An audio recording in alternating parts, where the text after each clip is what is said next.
So I was raised in Berlin, Germany, and I felt like the Berlin Wall really wasn't doing anything for me. I didn't think there was enough art on it.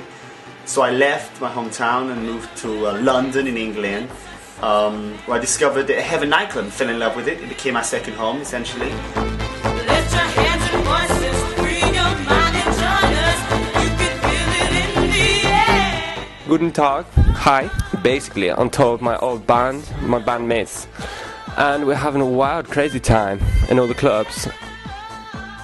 The band weren't very happy with my antics. Unfortunately, we split up. That is where I met my partner of many years, Christof, and that's where the story begins.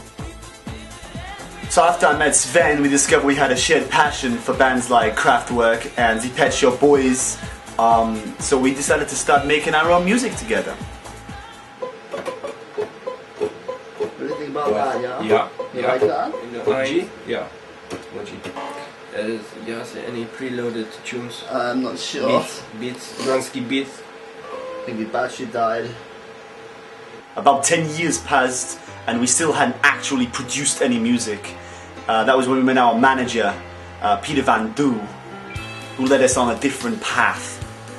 When I found that New York of 2001, sorry, it was a terrible time. I mean, a terrible time for the world. And these boys, they were doing these big music. These big boys with big music. And for the world at the time, it was kind of just a beaming ray of light. I felt it was a beaming ray of light for the American population, for the world itself. And I just had a lot of faith and confidence in these boys at this time. Even with Peter's help, we couldn't even make our own music, so we decided to stand for level 42, but we thought, fuck it, yeah.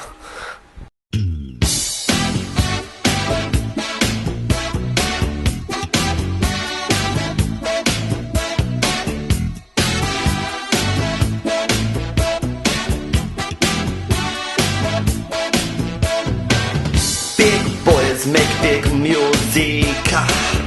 Big boys make big music.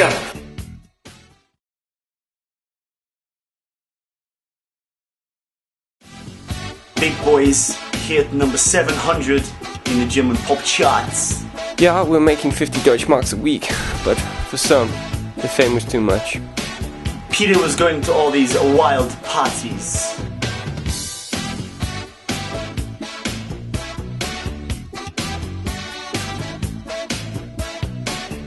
He had this crazy idea of becoming a film director and business tycoon, but he wanted everything.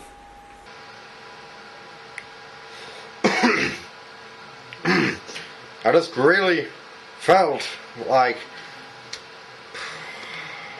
Then one night, our worst fears were realized. Peter collapsed on the dance floor.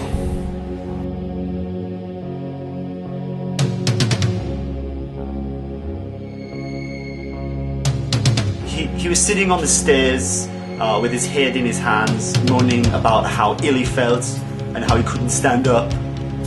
We phoned an ambulance. He was picked up from the club and taken to hospital, and then our worst fears were realized. Just after Peter died, we found out we were being sued by Level 42. Peter hadn't cleared the rights to their music.